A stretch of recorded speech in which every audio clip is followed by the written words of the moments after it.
Bonjour et bienvenue sur Journal d'un roman, mon podcast journal de bord d'écriture.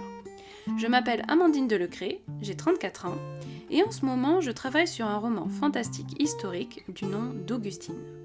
Alors le pitch en quelques mots. En 1902, alors qu'elle apprend la mort de sa sœur cadette Augustine, d'étranges événements bouleversent l'existence de Julie. Ne sachant si elle est folle ou hantée par le fantôme d'Augustine, elle se trouve bientôt contrainte de partir à la recherche des secrets de sa sœur. Le temps presse cependant, car depuis qu'Augustine est apparue, Julie se meurt. Voilà, vous savez tout. Je vous laisse avec le prochain épisode et je vous souhaite une très bonne écoute. Cher journal, nous sommes le lundi 6 janvier 2025, il est 16h15 et je suis ravie de reprendre les enregistrements. Les 2 semaines sont passées assez vite, les 2 semaines de vacances, mais malgré tout, ça me manquait de réfléchir un petit peu à mon écriture à voix haute et de partager mes avancées avec vous. Alors, tout d'abord, il faut savoir que je n'ai pas exactement respecté le planning que je m'étais fixé. Je m'étais dit que je ne toucherai plus à mon manuscrit jusqu'à aujourd'hui, donc je devais laisser 2 bonnes semaines et demie de pause avant de m'y remettre. Eh bien, je n'ai pas tenu. J'ai dû arrêter en réalité une grosse semaine. Et puis, donc pendant cette grosse semaine-là, j'ai beaucoup brainstormé sur une autre histoire qui vraiment me tente énormément, dont je pressens qu'elle va être chouette si j'arrive à pouvoir faire ce que je veux. Mais une fois que j'ai déposé toutes mes idées, que j'ai commencé à planifier un petit peu, eh bien j'ai l'impression que ça a fait de la place. Ça a un peu allégé l'envie que j'avais de me lancer sur cette autre histoire et l'envie de réécrire Augustine est venue assez rapidement. Donc ce que j'ai fait d'abord, c'est que j'ai relu entièrement le manuscrit sans rien toucher, sans rien réécrire. Et ça m'a fait du bien parce que je me posais beaucoup de questions sur l'intrigue et finalement, je pense qu'en ajoutant 1 ou 2 chapitres par-ci par-là, j'ai quand même une intrigue qui, grosso modo, se tient plutôt pas mal, à mon avis. Je me languis d'ailleurs de faire lire le livre pour savoir si ça fonctionne. Donc de ce point de vue-là, c'est plutôt positif. Par contre, le gros point qui m'a sauté aux yeux et qui a été hyper difficile à la lecture, c'est que j'en fais effectivement des caisses. C'est horrible dans ce manuscrit-là, mais je me suis fait plaisir, quoi. J'en ai ajouté, rajouté dans les émotions, dans les moments intenses, et au final, eh bien ça alourdit tellement le récit qu'on se détache de l'empathie des personnages. C'est terrible.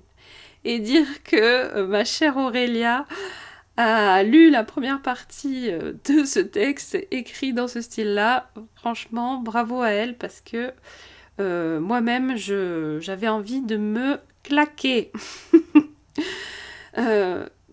Donc, j'ai entamé la réécriture totale à partir du 30 décembre. Et ce qui se passe, c'est que finalement, après avoir grossi le texte, maintenant je le dégraisse et j'utilise les vraiment super formations. Je vais vous les mettre en détail dans les notes de l'épisode. Mais je recommande vraiment à 100%, et je ne touche aucune commission là-dessus, les formations de Cyril Destocky. Vraiment, je les ai suivies pendant les vacances d'hiver là, et ça m'a fait énormément progresser. Je m'en doutais parce que j'avais vu ces vidéos et déjà Rien qu'avec ces vidéos, j'avais percuté des choses grâce à ces exemples concrets. Donc j'avais pris ces formations en profitant d'une super promotion qu'il avait fait, mais j'avais pas trop de doutes. Et effectivement, eh bien, franchement, ça a été super. J'ai pris Page Turner et Show Don't Tell. Et donc, c'était... alors, c'est des choses qui, sur le moment, nous paraissent évidentes.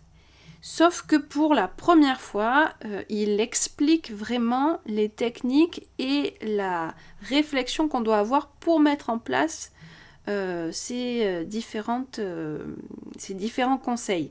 Parce que moi, je suis désolée, hein, mais j'ai suivi quelques formations. Alors heureusement, j'ai pas payé des formations trop chères, mais le peu que j'ai fait, je suis tombée tellement souvent sur des gens, il faut l'avouer quoi, des escrocs qui font payer 100 balles, 150 balles, 200 balles pour blablater et pour meubler. Donc comme ça ils vous disent ah ouais il y a 6 heures de formation, il y a 7 heures de formation.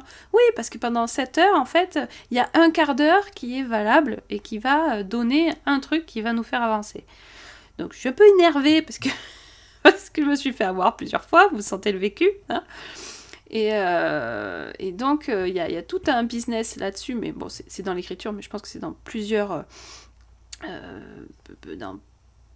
choses de la vie, hein, à ce niveau-là, il y a tout un business, des formations, on fait des formations sur tout et n'importe quoi, et souvent c'est des gens qui n'ont pas du tout de pédagogie, ou alors qui vont faire des formations avec une idée, et puis ils vont broder dessus pendant 50 ans. Et ça m'énerve beaucoup. Donc, si je vous dis que Cyril Destocky, vous pouvez y aller, c'est que vraiment, vous pouvez y aller, sinon j'aurais rien dit. Alors, autre chose aussi, la réécriture de ce texte a débloqué quelque chose d'assez important. C'est qu'à la lecture, je me suis rendu compte qu'en fait, mon texte fonctionnait beaucoup mieux quand je le mettais au présent. Donc j'avais en fait les parties qui concernaient Julie, qui étaient écrites au passé, et les parties concernant Augustine, qui étaient écrites au présent. Donc finalement, j'avais la moitié du texte au présent, et je me disais que les parties d'Augustine, je les aimais bien, elles étaient dynamiques, elles étaient chouettes, etc. Alors que celles de Julie, quand je les relisais, c'était... c'est ce que je vous disais, c'est-à-dire j'en faisais trop, c'était des caisses, c'était lourd, c'était pénible, j'allais dire chiant, c'était pénible à lire. Et le fait de le passer au présent, eh bien ça a été un peu une révélation, et je me suis rendu compte que, en tout cas pour l'instant, mon écriture, eh bien elle fonctionne au présent. Donc il faut que j'arrête d'essayer d'écrire au passé, ça ne marche pas pour moi, c'est beaucoup mieux au présent. Donc je passe tout le texte au présent. Alors cette réécriture, elle bénéficie en plus d'une lecture chapitre après chapitre de 4 personnes de mon entourage. Donc c'est super, j'ai 2 femmes et 2 hommes. J'ai des hommes pour une fois. Bon, il faut dire que je les ai presque séquestrés pour qu'ils lisent mes chapitres, mais ça a fonctionné parce que pour l'instant, alors que l'un d'entre eux n'est pas un grand lecteur, eh bien finalement, il a bien accroché.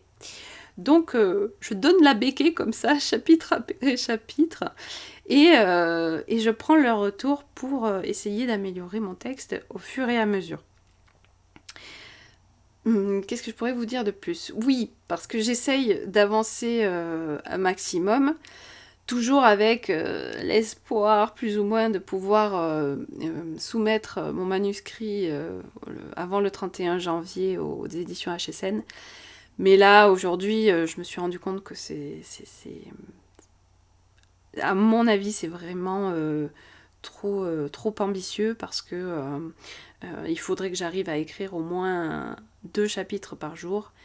Et clairement, j'y arrive pas, hein. Là, j'ai fini ce matin de réécrire le chapitre 4. Alors, je finis ma phrase. Donc, j'ai fini de réécrire le chapitre 4. Et là, depuis le milieu de matinée, je suis sur le chapitre 5, qui est pourtant un chapitre assez court.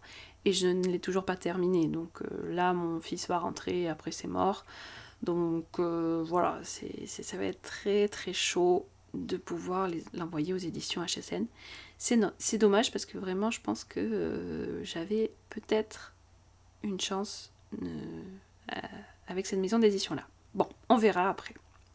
Alors, je suis... effectivement, ce matin, j'ai fini le chapitre 4. Alors, ça a été hyper difficile et je suis pas sûre d'avoir réussi. C'est pour ça que j'attends les retours de mes lecteurs.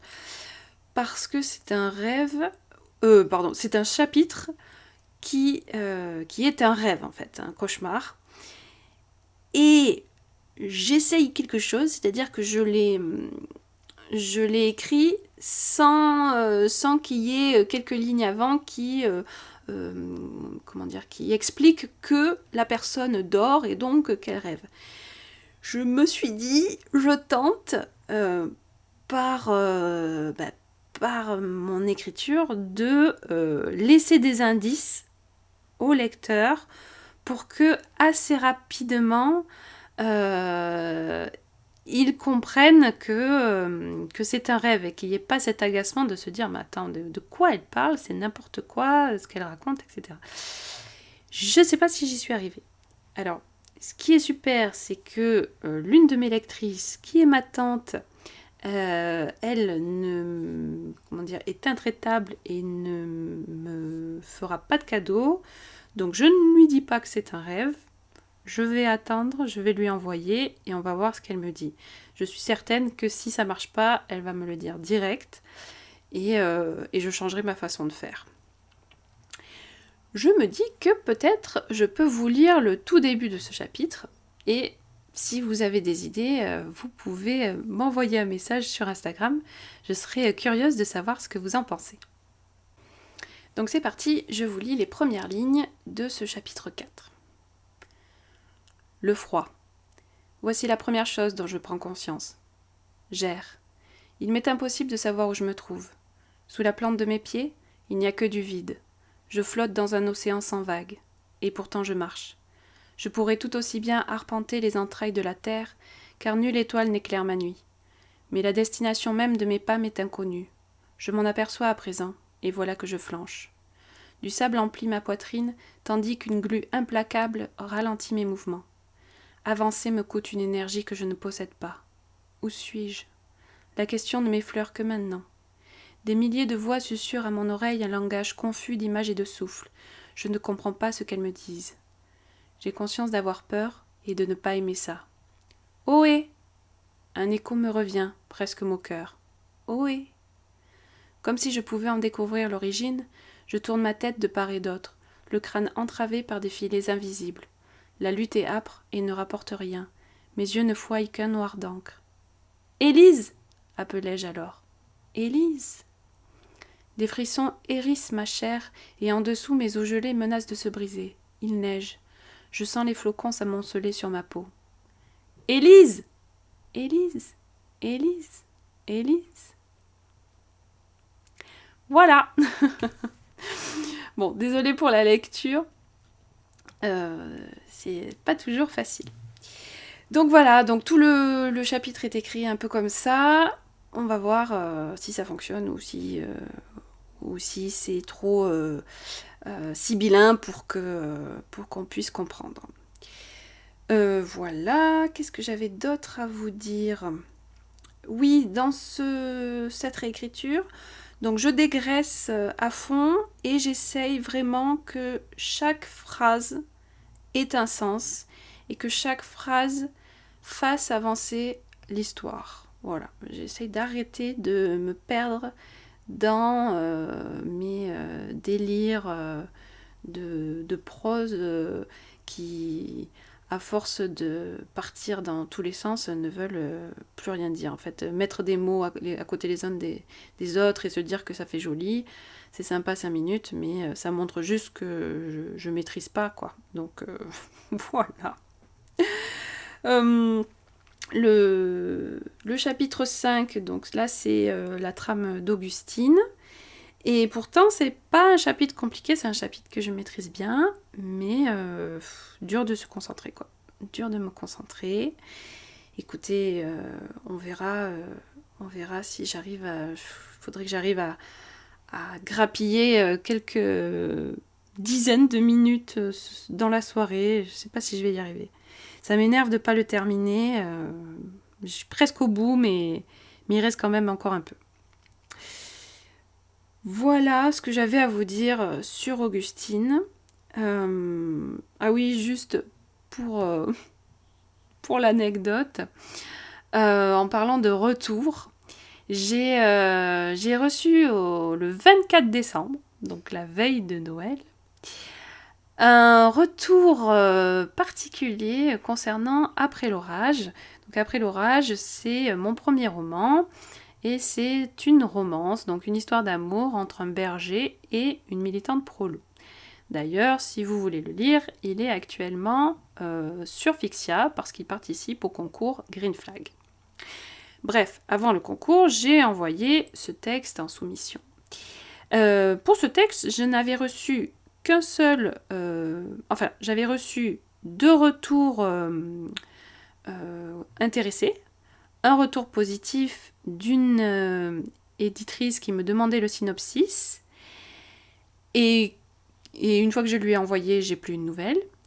Un deuxième retour qui était intéressé. Et finalement, ça a été un non, mais avec un mail vraiment très gentil et encourageant, voilà, venant d'une grosse maison d'édition. Le reste des soumissions, ça a été soit silence radio, soit un nom, mais générique. Et là, je reçois donc le 24 décembre un mail de refus personnalisé, un mail assez gentil, et dans le contenu, on me dit « Oui, donc on a beaucoup réfléchi pour votre texte, et puis finalement... à cause de ce qui est marqué dans la synthèse, on ne l'a pas pris. Si vous voulez améliorer votre texte, nous vous conseillons vivement de regarder les retours qui se trouvent en pièces jointes. Donc moi, plutôt rassurée par le ton du mail, je clique sur la pièce jointe sans me douter un seul instant de ce qui m'attendait. Et ça a été hyper violent, parce qu'en fait, la synthèse, la note de synthèse était très, très virulente. Le lecteur ou la lectrice n'a pas du tout apprécié, ça je l'ai compris. Et donc, le texte me descend en flèche sur une page et demie. Et ça termine en apothéose avec une petite phrase de conclusion disant oui, la première partie de ce texte est amorphe, voire soporifique. À partir de la rencontre, ça va un peu mieux. Et donc, ce retour, alors si au début m'a fait rire parce que j'ai ri de moi en fait, parce que je m'y attendais pas du tout, après quand même, il a été assez dur à digérer et pendant plusieurs jours, ça m'a tourné dans l'esprit et dans le ventre. Et je me suis rendu compte quand même que Alors, qu'on soit très clair, je sais que ce premier roman a plein de faiblesses et je conçois tout à fait qu'il ne soit pas publiable pour le moment. Ça, il n'y a pas de doute. Toutefois, j'ai été blessée par les mots employés et je me suis dit c'est fou, ça fait 2 ans que je me suis mise vraiment à fond à l'écriture, où je me lève tous les matins très tôt, L'année dernière, je travaillais dans des conditions pas faciles. Donc je me levais quand même à 5 heures du matin, je bossais pendant 1 heure, puis après je me préparais et j'allais travailler, tout ça. Et donc j'ai écrit ce texte comme ça, en faisant énormément comment dire, en ayant une discipline de fer, quoi. Et, et une fois que je le montre, il y a des personnes qui ne se rendent pas compte de la portée de leurs paroles et qui peuvent dire ouais, bon, c'est nul, quoi. Et je comprends, effectivement, c'est pas un texte qui est bon en l'état actuel. Mais, quitte à me dire que c'est soporifique, j'aurais peut-être préféré un nom générique plutôt que oui, on a beaucoup hésité. Non, vous n'avez pas beaucoup hésité, voilà. Voilà, c'était mon petit laïus à ce propos.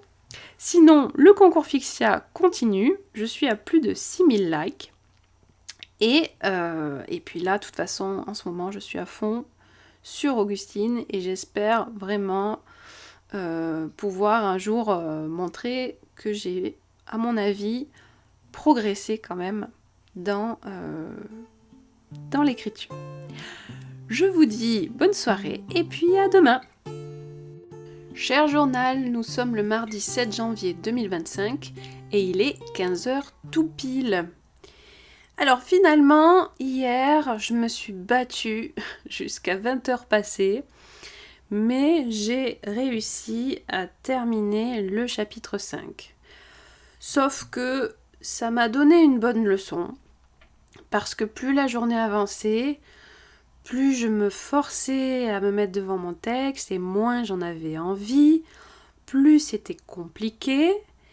Et finalement, la fierté d'avoir réussi à terminer ce 2e chapitre dans la journée ne compense pas en fait tous les efforts que je fais dans la journée pour y arriver.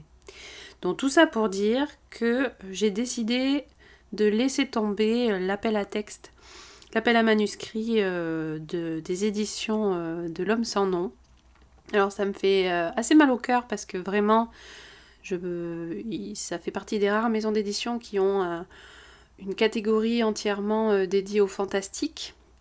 Mais bon, c'est comme ça. Je préfère vraiment, comment dire, prendre le temps de prendre du plaisir et d'écrire quelque chose de qualité, plutôt que de me stresser, de me dégoûter de mon texte, pour en plus, je pense, ne pas réussir à le terminer avant le 31 janvier. Donc je laisse ça. On verra, peut-être qu'il y aura d'autres opportunités. Je laisse cela. Et je me suis mis un nouveau délai. J'aimerais que mon texte soit prêt pour la bêta lecture aux vacances de février, dans ces eaux-là. Donc ça serait plutôt cool. Alors, puisque mon texte ne sera pas prêt à temps, j'ai vu aussi passer quelque chose que je vais rater parce que les délais sont encore plus courts. C'est le concours des murmures littéraires. Alors ça m'aurait vraiment intéressé de recevoir de participer, de recevoir les fiches de lecture.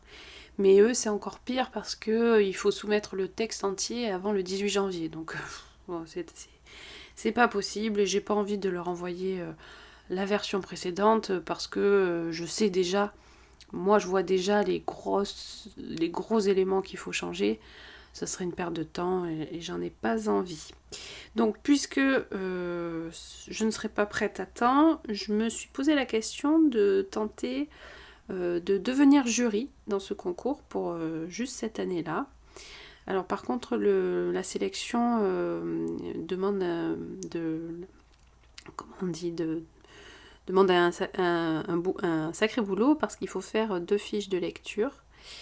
Donc je vais voir, je sais pas si je serai si j'ai envie de finalement de passer autant de temps à m'occuper d'autres textes. Et en même temps, Je pense que ça peut être une bonne expérience, voilà, à voir.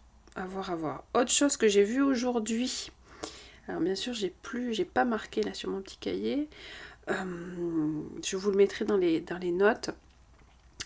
Il y a ah oui, ça s'appelle les Inspiriales. Voilà, les Inspiriales.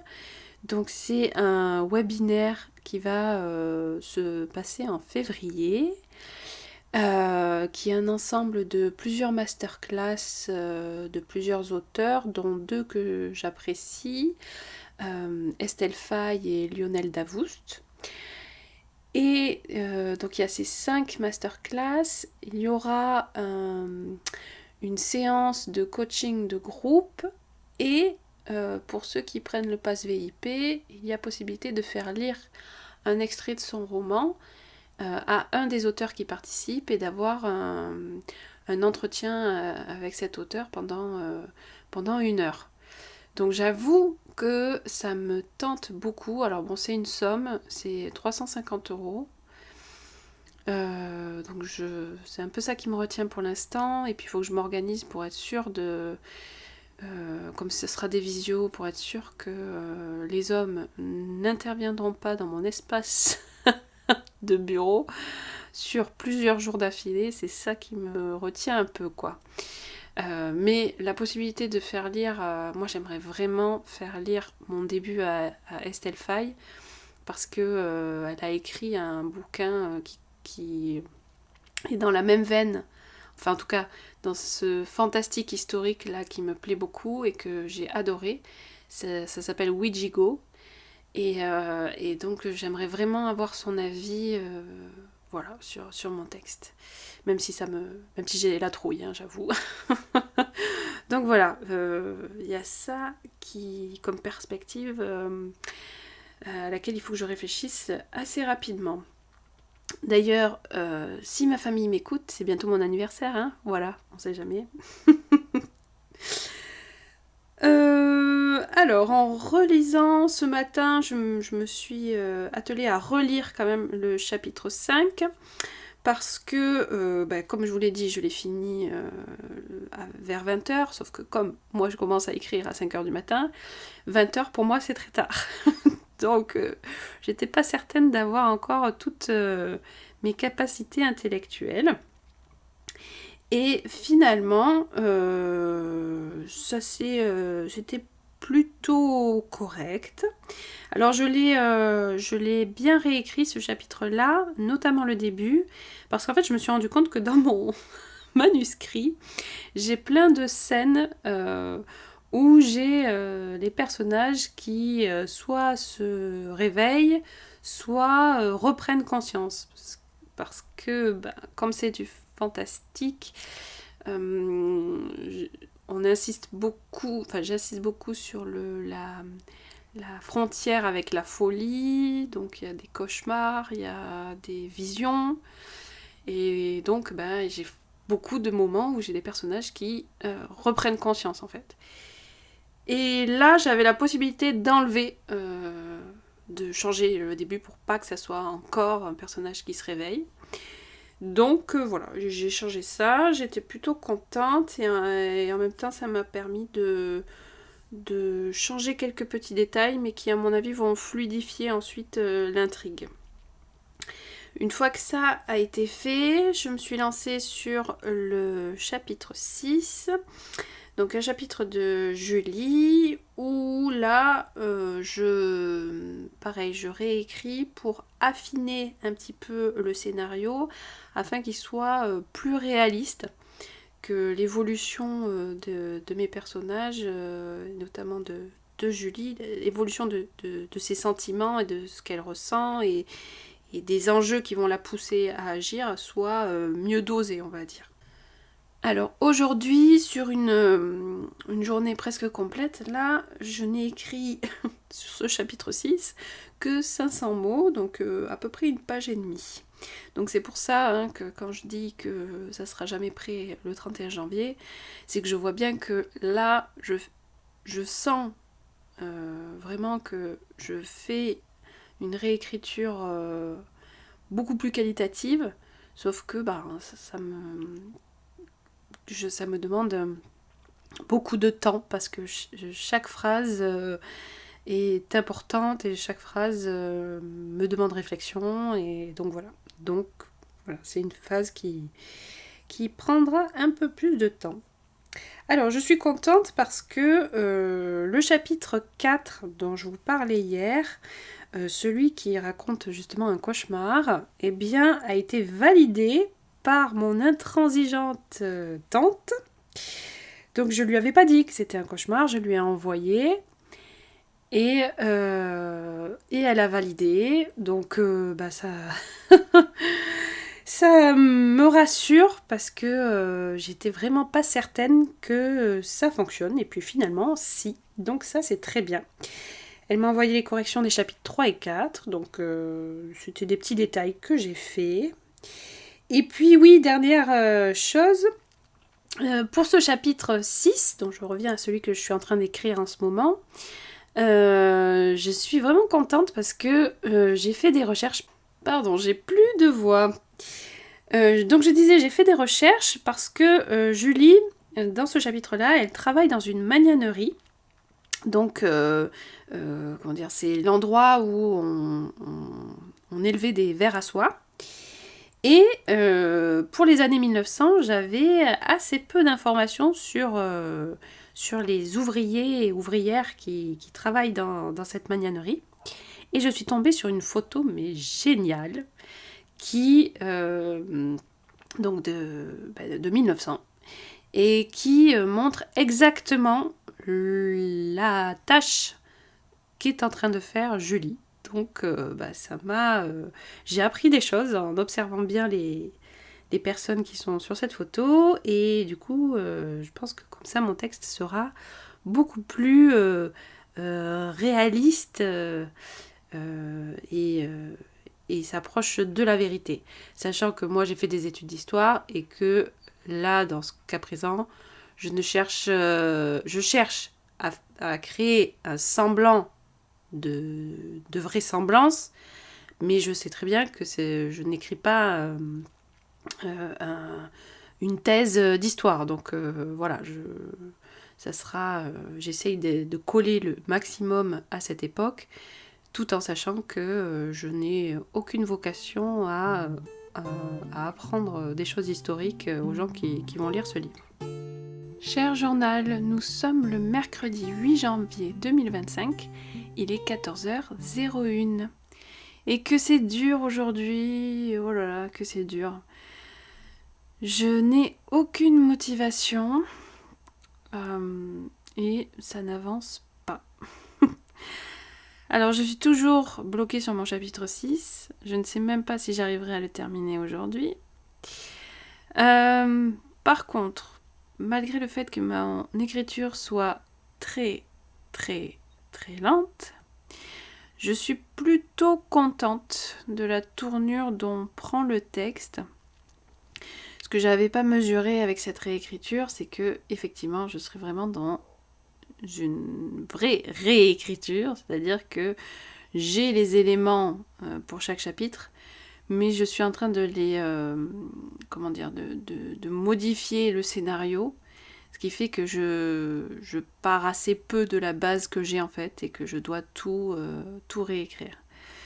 Donc c'est ça qui est assez frustrant. Alors en fait je m'en rendais pas compte sur les premiers chapitres parce que les 5 premiers chapitres ils n'ont pas bougé depuis les 4 versions que j'ai faites. Donc eux je les maîtrise sans problème. Mais à partir de ce chapitre-là, ce sont des chapitres qui sont plus... des péripéties dans l'histoire qui sont plus récentes dans ma réflexion. Et du coup, je les maîtrise moins. Et ça me demande énormément de boulot.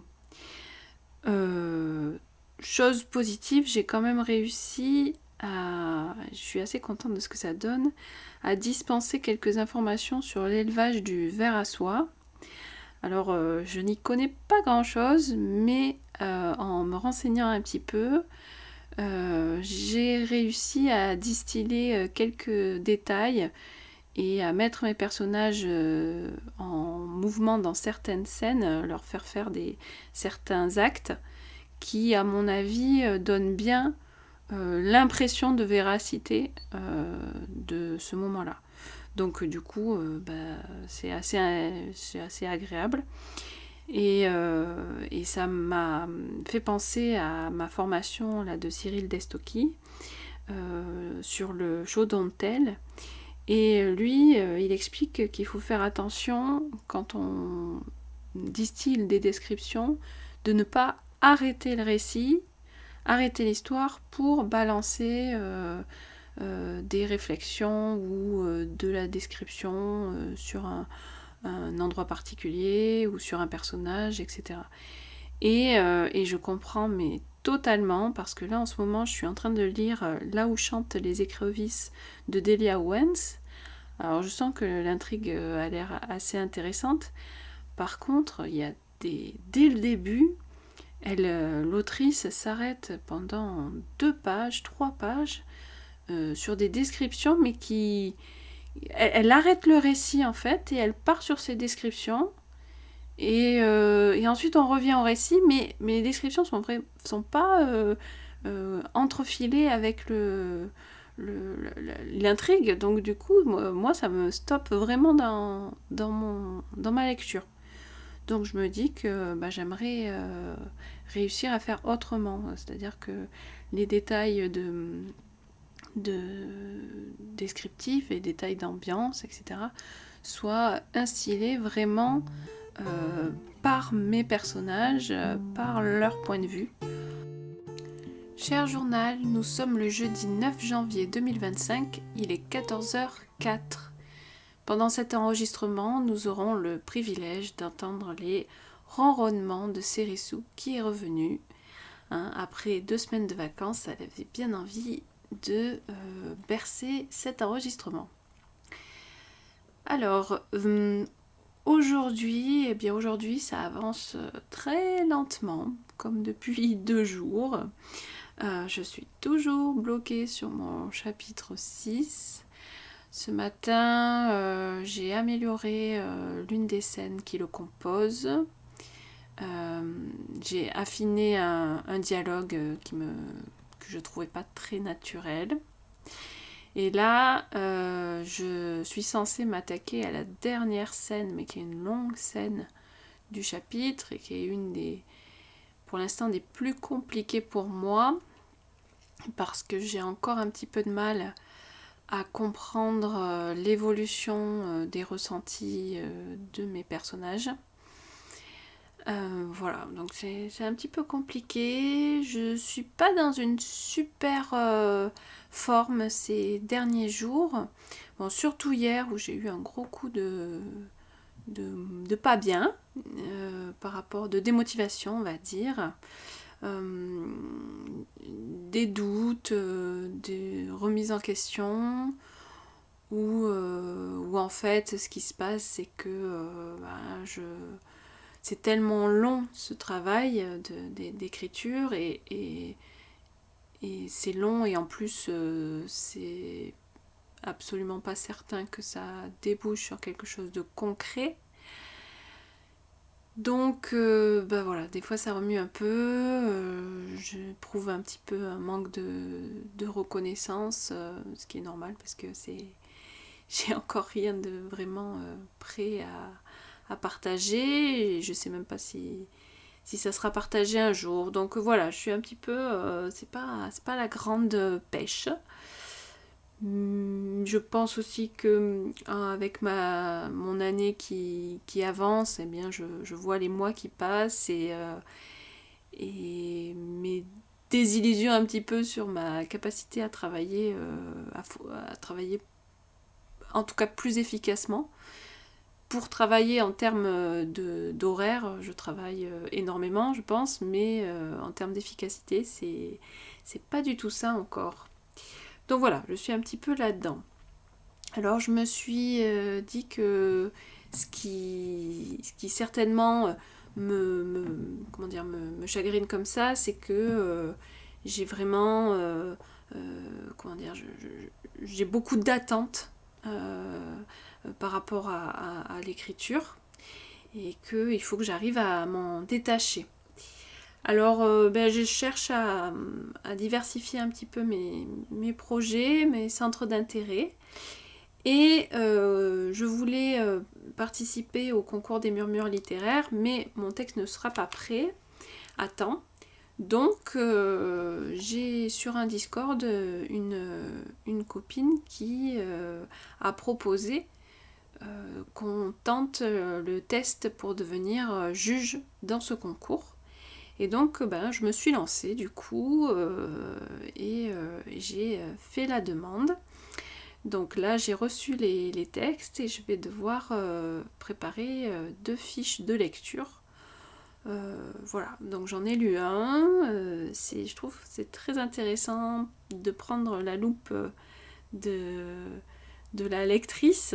Et donc ça fait réfléchir aussi sur son propre texte. Donc voilà, je ne sais pas du tout si je serai sélectionnée, mais en tout cas, ça me permet de me sortir un peu l'esprit d'Augustine et de lever un petit peu le nez du guidon pour faire d'autres choses.